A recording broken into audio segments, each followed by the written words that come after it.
Can a sadhak's Shakti be removed or taken away by another of a much higher caliber? If so, what can be done to prevent this?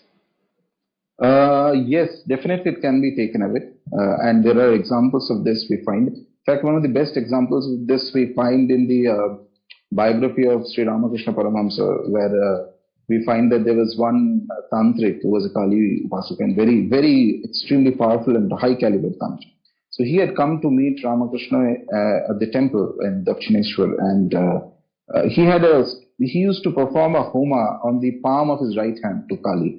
And he had this specific ability, Siddhi, that whenever he used to enter into a debate or shastra on any topic, he would never ever lose. Before he starts, there's a specific sound he would make that was sort of an invocation to the deity. And then after that, it was impossible to defeat him in an argument. So he was renowned in that area. The text says that the moment he enters into the temple complex, Ramakrishna was sitting, he just looks at him and that very specific word, the very specific term that he uses to invoke the deity, that Tantric, Ramakrishna utters that term very, very loudly. And immediately he sees that, Upasaka sees that he has lost his voice. So he's not able to speak even. And basically what has happened is whatever power he had was drawn out by Ramakrishna and taken into within himself. This was possible because Ramakrishna was a much high caliber Upasaka than him. Eventually that person comes back to Ramakrishna and then, takes sannyas and says that he wants to leave society and do more sadhana. Ramakrishna says, go ahead. So it is definitely possible to take away the Shakti of an individual by somebody who is obviously has a higher power. There has to be a sufficient amount of for lack of better words, a gap between the amount of Shakti that somebody has and the person who is taking it away. There is always some consequence to this, of course, because nobody likes to give Shakti on their own. It's like if you're forcibly taking it off, there will be something, a karmic consequence, for example. Perhaps in some lifetime, in this example, somebody of the caliber of Ramakrishna, he may again help that individual out with giving back some amount of Shakti. In some lifetime, this is the balance that will happen. To prevent that, on the other hand, there are certain cases where one may forcibly take away some power, some Shakti from an individual through negative means. That is also possible. That actually unfortunately happens quite often. So in order to protect oneself, there are various methods, various sadhanas, specifics. I won't go into the details of that, but if you have a good guru, he or she can guide you into what needs to be done. But it's definitely possible. What is the difference of a mantra Purushcharana of Devi for a sadhak and the daily puja, Abhishek, Sahasranama chanting and vrat for her as a bhakt?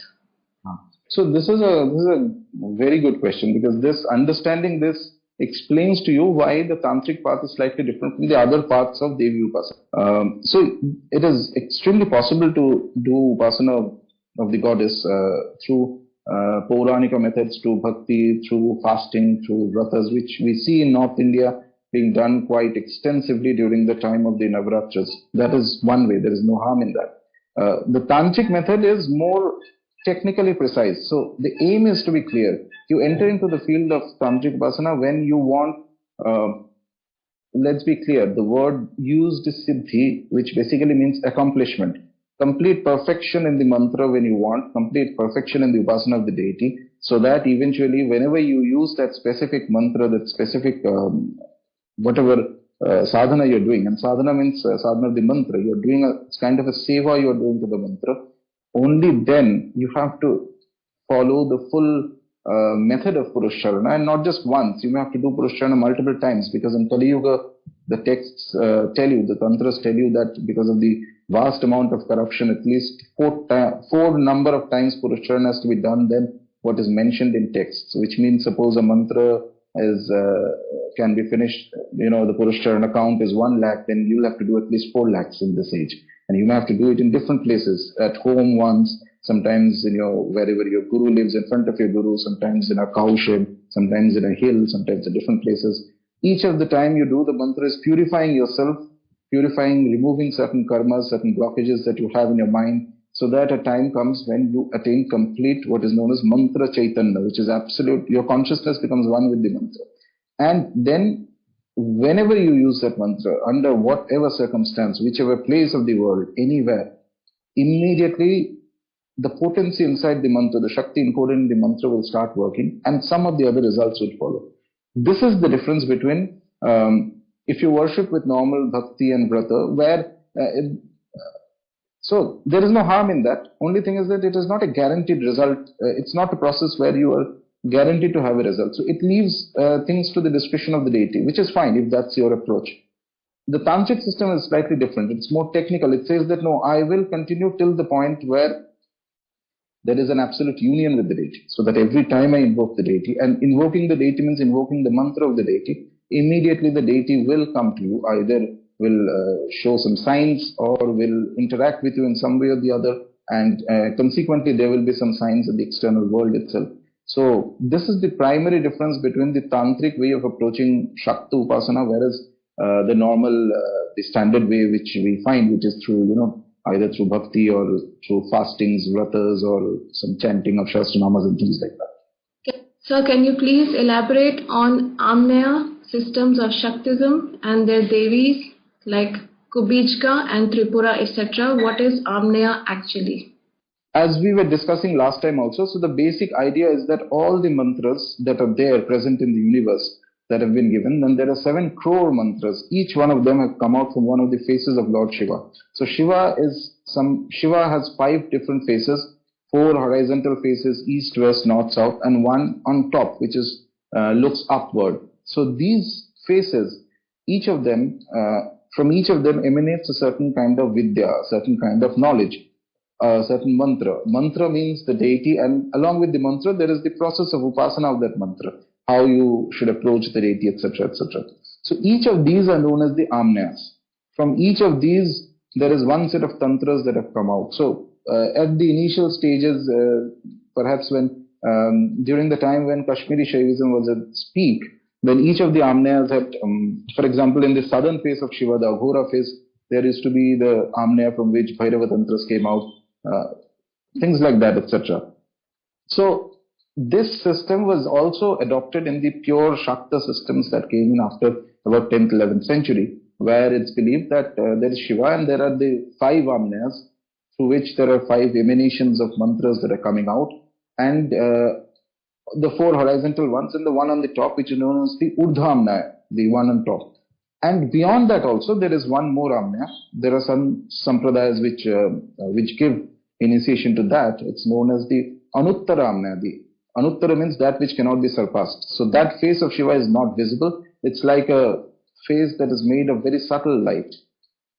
And there is also another Amna, which is known as the Adho Amna, which is again not visible, but a face of Shiva that looks downward. And each of these have a certain class of mantras. For example, the Adho Amna has mantras which may pertain to spirits, which may pertain to other things, lower category of beings than deities.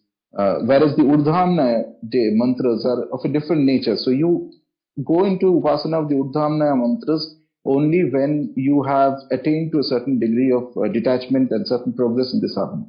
And another way of looking at amna is that suppose you are worshipping Kali. So each of the amnas will have some mantras of Kali that were revealed by Shiva. And each of these have their own processes through which you approach Kali Upasana. So what a guru does is that he or she may teach you, because in Tantra, women can be gurus. There's no problem with that. We have historical evidence, and even today there are. If you are approaching Kali, the guru may teach you, okay, let's start with Purvamna mantras of Kali. Once you attain to a certain degree of proficiency, the guru may say, okay, let's go to Uttaramna mantras like this. So you can approach the deity through multiple amnas, and then there is the Urdhamna, which is the higher category of mantra of Kali, and the deity and the guru may tell you, okay, this specific mantra is an Urdhamna mantra. Urdhamna mantras, when you start doing Upasana, then you have to be careful, because those are highly spiritual mantras. You cannot expect material results from them. So you have to be very detached. Suppose you have your consciousness as a lot of material expectations and you start doing an Urdhamna mantra on your own, then it may cause certain disturbances in your life. So that is why there are these categorizations done in the systems. And there are specific amna dikshas that are given, which comes at a much later stage, at least in the Kalikula. Amna dikshas are pretty end of the line for a tantric progression. So this is the concept of the amnas. So basically you are trying to approach the deity. The deity is, say, sitting inside, and there are different doors. You can enter through each of the amnas and you reach the same deity. But each door has a different set of mantras, a different set of procedures, and accordingly there will be a different set of experiences that you may have.